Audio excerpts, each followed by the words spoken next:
নমো ভগবতে বাসুদেবায়। আজকের বিষয়টি গুরুত্বপূর্ণ হতে চলেছে। বাংলা বৎসর হচ্ছে 1433 সাল, রাশি হচ্ছে ধনু রাশি। ধনু রাশি বা ধনু লগ্নের জাতক জাতিকাদের ক্ষেত্রে বাংলার 1433 সালে অর্থনৈতিক অবস্থা কিরূপ হতে চলেছে, শিক্ষা, স্বাস্থ্য, কর্ম, প্রেম, বিবাহ ও বিবাহিত জীবন নিয়ে আলোচনা করব। ধৈর্য সহকারে আপনারা ভিডিওটি দেখবেন। আমার প্রিয় দর্শক বন্ধুকে আমার আন্তরিক অভিনন্দন, শুভেচ্ছা ও ভালোবাসা জানাই। আমি আশা করি অনাদির আদি গোবিন্দের অশেষ করুণায় আপনারা সকলেই কুশল আছেন। আমি কারো ব্যক্তিগত জন্মছক বা ন্যাটাল চার্ট নিয়ে বিচার বিশ্লেষণ করছি না। ঠিক 1433 সালের গ্রহ সন্নিবেশের মাধ্যমে একটি ছক প্রস্তুত করে তারপরে বিচার এবং ফলাদেশ করব। সেটি হবে আপনাদের 1433 সালের গাইডলাইন। এরপরেই আমি চলে আসছি। দেখুন, ধনু রাশিটি রাশিচক্রের 9তম রাশি এবং এই রাশির অধিপতি গ্রহ বৃহস্পতি, এবং এই ধনু রাশিটি হচ্ছে অগ্নি রাশি ও দ্ব্যর্থক রাশি, এবং এই রাশির ক্ষেত্রে রবি, চন্দ্র এবং মঙ্গল শুভকারক গ্রহ, এবং এই রাশির ক্ষেত্রে বুধ, শুক্র এবং শনি অশুভকারক গ্রহ। আমি আচার্য কমল শাস্ত্রী প্রত্যেক বুধবার এবং শুক্রবার সন্ধ্যা 8:30 এই ইউটিউব চ্যানেলে লাইভ অনুষ্ঠানে উপস্থিত হই। ঠিক ওই সময় আমাকে ফোন করলে আপনারা নিজেদের ভাগ্য বিষয়ে জানতে পারবেন। তাছাড়া বিভিন্ন ধরনের ভিডিও আপলোড করে থাকে, সেগুলি পাওয়ার জন্য আমার চ্যানেলকে সাবস্ক্রাইব করে বেল আইকনে ক্লিক করে রাখুন। যখন আমি লাইভ অনুষ্ঠান বা যে কোনো ভিডিও আপলোড করলে আপনাদেরকে নোটিফিকেশন পৌঁছে যাবে। দেখুন, যেহেতু আপনাদের রাশিপতি বৃহস্পতি আপনাদের ক্ষেত্রে বিশেষ করে এই বাংলা বৎসরে কর্মজীবন, অর্থ এবং স্বাস্থ্যের উপরে প্রভাব বিস্তার করবে, এবং এই বৎসর আপনাদের ক্ষেত্রে মিশ্র প্রভাব কিন্তু উঠে আসবে। বিশেষ করে বৃহস্পতি আপনাদের ঠিক 7ম ভাবে মিথুন রাশিতে অবস্থান করছিল, যে বৃহস্পতি আপনাদের ক্ষেত্রে রাশিপতি, এবং 18ই জ্যৈষ্ঠ প্রবেশ করবে 8ম ভাবে, এবং এখানে জ্যৈষ্ঠ মাস থেকে প্রায় কার্তিক মাস পর্যন্ত এই জায়গায় অবস্থান করবে। হ্যাঁ, ঠিক কার্তিক মাসের পর থেকে আপনাদের ঠিক 9ম স্থানে প্রবেশ করবে, অঘ্রাণ এবং পৌষ মাস। তারপরে আবার পুনরায় 8ম ভাবে ফিরে যাবে। কিন্তু যেহেতু বৈশাখ মাস এবং জ্যৈষ্ঠ মাস এই 18 তারিখ পর্যন্ত যেহেতু 7ম ভাবে অবস্থান, যা শুভ প্রভাব বা ভাগ্যের চাকা আপনাদের ঘুরিয়ে দিতে পারে, এবং পার্টনার এবং বা আপনার জীবনসঙ্গী বা ব্যবসায় নতুন চুক্তি আপনার ঘটতে পারে। তবে 18ই জ্যৈষ্ঠ থেকে কর্কট রাশিতে প্রবেশ করবে, যা কর্কট রাশিটি 8ম ভাব। ঠিক ওই সময় পরিস্থিতির কিছুটা পরিবর্তন আপনাদের ঘটবে, কারণ 8ম ভাব জ্যোতিষশাস্ত্রে শুভ ভাব বলে ধরা হয় না।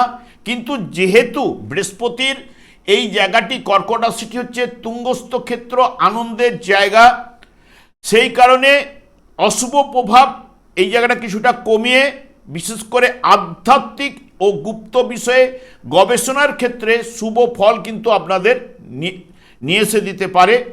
তবে কার্তিক মাসের পর সিংহ রাশিতে প্রবেশ করবে, যেটি আপনাদের ক্ষেত্রে 9ম ভাবে, যা এটাকে ধর্মীয় ভাব বা পিতৃভাব বলা হয় বা ভাগ্যভাব বলা হয়।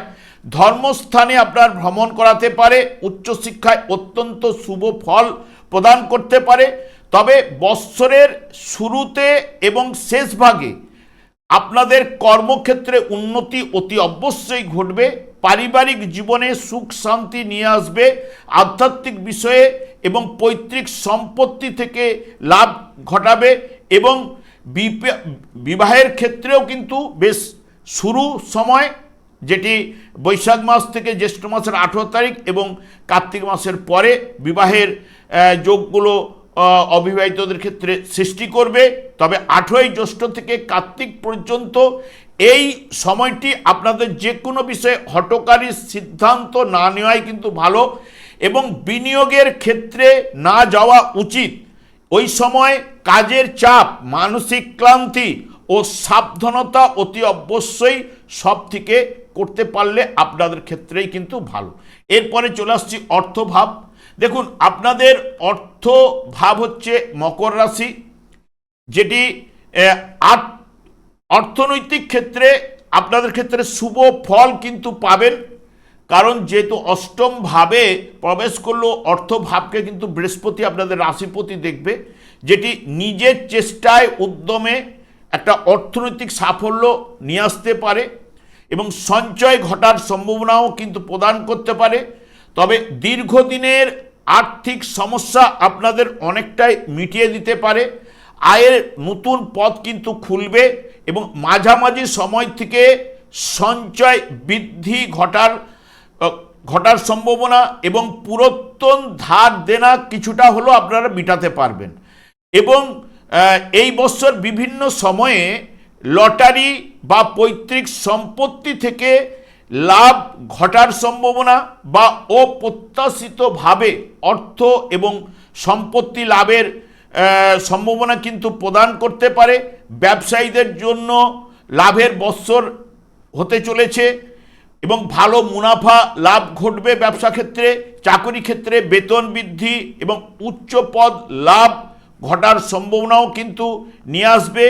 যদি আইনি ঝামেলাও যদি আপনাদের থেকে থাকে, ঠিক মধ্যম সময়ে মধ্যে মিটে যাওয়ার প্রবণতাও কিন্তু প্রদান করবে। এরপর আমি চলে আসছি শিক্ষাক্ষেত্র। দেখুন, আপনাদের শিক্ষা ক্ষেত্রটি হচ্ছে সেই চতুর্থ ভাব, যেটি মীন রাশি, যার অধিপতি গ্রহ বৃহস্পতি, এবং উচ্চশিক্ষা আপনাদের সিংহ রাশি, যার অধিপতি গ্রহই বিশেষ করে আপনাদের রবি। এবং বৃহস্পতি অষ্টম ভাবে প্রবেশ করলো, চতুর্থ ভাবে শনিদেবের অবস্থান, যে আপনাদের ঢাইয়ার প্রকোপ সৃষ্টি করছিল, কিন্তু বৃহস্পতি যেহেতু আপনাদের রাশিপতি অষ্টম ভাবে তুঙ্গস্থ অবস্থায় থেকে শনিদেবের উপরে দৃষ্টি প্রদান করবে, যা শিক্ষাক্ষেত্রে এক নতুন দিগন্ত বা উন্মোচিত হতে পারে এবং জ্ঞান লাভ, তীব্র আকাঙ্ক্ষা ও একাগ্রতা বৃদ্ধি কিন্তু করবে। এবং সেই বৃহস্পতিও এই বাংলা বৎসরের শেষের দিকে আপনাদের নবম স্থান, যেটি ভাগ্য ভাব বলা হয়, উচ্চশিক্ষার ভাব বলা হয়, পিতৃভাব বলা হয়, ওখানে প্রবেশ করবে। তবে বৎসরের প্রথম দিকে পড়াশোনায় মনোযোগ কিন্তু কিছুটা বাড়বে এবং জটিল বিষয়গুলি আপনি আয়ত্তে করতে পারবেন। উচ্চশিক্ষা বা গবেষণার সাথে যুক্ত ব্যক্তিগণ কার্তিক মাস থেকে বৃহস্পতির প্রভাবে দারুণ সাফল্য আপনারা কিন্তু প্রদান করবে বৃহস্পতি। যারা সরকারি চাকরি হোক বা বেসরকারি চাকরির জন্য প্রস্তুতি নিচ্ছেন, তাদের জন্য এই বৎসরটি ঠিক ওই সময়, অর্থাৎ বৎসরের একদম প্রথম 2 মাস এবং কার্তিক মাস থেকে শুভ প্রভাব কিন্তু লাস্ট পর্যন্ত প্রায় নিয়ে আসবে, যেটি কর্মসূত্রে বা পড়াশোনার জন্য বিদেশ যাওয়ার ইচ্ছা কার্তিক মাস থেকে শুভ হবে এবং চাকরি পাওয়ার জায়গাটাও কিন্তু ঠিক ওই সময়গুলোই কিন্তু আপনাদের ক্ষেত্রে উঠে আসবে। তবে শনিদেব যেহেতু মীন রাশিতে অবস্থান, এর জন্য নিজেকে নিয়ম নিষ্ঠা, শৃঙ্খলা এবং কঠোর পরিশ্রম করবার মানসিকতা কিন্তু তৈরি করতেই হবে, তবেই পরীক্ষার ফল আপনার অনুকূলে কিন্তু ঘটবেই। এবং প্রেমের বিষয়ে চলে আসছি। দেখুন, আপনাদের প্রেমের ক্ষেত্রটি অতি অবশ্যই যেটি নির্দেশ করে মেষ রাশি। মেষ রাশিতে একদম বৎসরের প্রথমে নবমপতি গ্রহ তুঙ্গস্থ অবস্থায় থাকবে, যে বিশেষ করে যেটি প্রেমের ক্ষেত্রে শুভ ফল প্রথমের দিকে বৈশাখ মাসটা তো রবি কিন্তু প্রদান করবেই, যেহেতু প্রেমের গভীরতাকে বাড়িয়ে তুলবে। এবং কার্তিক মাস থেকে প্রেমের সফলতা আবার কিন্তু উঠে আসবে, যখনই বৃহস্পতি আপনাদের বিশেষ করে নবম ভাবে প্রবেশ করবে। এবং যেহেতু রাশিপতি গ্রহ নবম ভাবে প্রবেশ করা মানে রাশিভাবকে দৃষ্টি দেবে, প্রেমে ওই সময় নতুনভাবে জড়িয়ে পড়ার সম্ভাবনা অনেকের ক্ষেত্রে নিয়ে আসবে। এবং যারা ইতিমধ্যে প্রেমের সম্পর্কে আছেন, ওই সময়গুলো বোঝাপড়া আপনাদের কিন্তু একে অপরের প্রতি বিশ্বাস থাকবে। 8ই জ্যৈষ্ঠ থেকে আশ্বিন মাস পর্যন্ত ওই সময় প্রেমিক প্রেমিকারা যতটা পারবেন ছোটোখাটো ব্যাপারে ভুল বুঝাবুঝি উঠে আসতে পারে, মতান্তরের সম্ভাবনা দিতে পারে। তাই ওই সময়কালটা আপনারা একটু সতর্কতা অবলম্বন করবেন। যদি কিছু সমস্যা হয়, আলাপ আলোচনার মাধ্যমে এটিকে মিটিয়ে নেওয়ার চেষ্টা করবেন, তবে কিন্তু আপনাদের প্রেমের জীবন কিন্তু এই মোটামুটি মিশ্র ফলের উপরেই উঠে আসবে। তবে সেরকম কিন্তু ঝঞ্ঝট ঝামেলা কিন্তু দেবে না। বিবাহের জায়গা, দেখুন আপনাদের বিবাহের জায়গায় প্রথমেই অবস্থান করছে যে বৃহস্পতি বিবাহের জায়গায়, যা আপনাদের ক্ষেত্রে রাশিভাবকে দেখছিল শুভফল প্রদান করবে। 8ই জ্যৈষ্ঠ পর্যন্ত ঠিক বৃহস্পতি আপনাদের সপ্তম ভাবে অবস্থান করবে, তারপরে অষ্টম ভাবে গেল।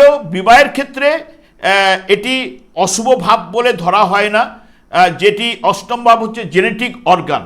হ্যাঁ, এবং হয়তো মাঝে মধ্যে ভুল বুঝাবুঝি উঠতে পারে, তবে বিবাহের যোগ ওই সময় প্রথমের দিকে থাকবে এবং ঠিক কার্তিক মাসের পর থেকে শুরু হবে। তবে অবিবাহিতদের জন্য বা যারা দাম্পত্য জীবনে বেশ সুখে শান্তিতে বিরাজ করবেন ঠিক ওই সময়গুলো 8ই জ্যৈষ্ঠের পর আশ্বিন মাস পর্যন্ত বা কার্তিক মাসের কাছাকাছি মিডিল পর্যন্ত জীবনসঙ্গীকে পর্যাপ্ত সময় দেওয়া আপনার একটু কঠিন হতে পারে এবং পারিবারিক দায়িত্ব বৃদ্ধি ঘটতে পারে, যা মাঝে মধ্যে দুজনের মধ্যে একটা মতান্তর ভুল বুঝাবুঝি সৃষ্টি হতে পারে, তা আলোচনার মাধ্যমে মেটানোর চেষ্টা করবেন। তবে কার্তিক মাস থেকে আবার পুনরায় জীবনসঙ্গীর সঙ্গে আপনি ভ্রমণে কোথাও না কোথাও যেতে পারেন, ভ্রমণের যোগও কিন্তু সৃষ্টি হবে এবং সম্পর্ক দুজনের মধ্যে মধুর নিবিড় ভালোবাসা এবং অবিবাহিতদের জন্য এবং প্রেম থেকে বিয়ের পিঁড়িতে বসার যোগও কিন্তু ওই সময় সৃষ্টি হবে। দাম্পত্য জীবন সুখের হবে, বাড়িতে নতুন অতিথি আগমনের সময়ও কিন্তু ওই সময়গুলো কিন্তু নির্দেশ করবে। এরপর চলে আসছি রোগ ভাগ বা স্বাস্থ্য বিষয়ে। দেখুন আপনাদের স্বাস্থ্য ভাব হচ্ছে বিশ্বরাশি, যেটি ধনুরাশি জাতক জাতিকাদের ক্ষেত্রে স্বাস্থ্যের উপরে মোটামুটি ভালো কিন্তু কাটবে। তবে অতিরিক্ত লোভের জন্য পেটের সমস্যা এবং স্নায়ু রোগ নিয়ে চিন্তিত থাকবেন।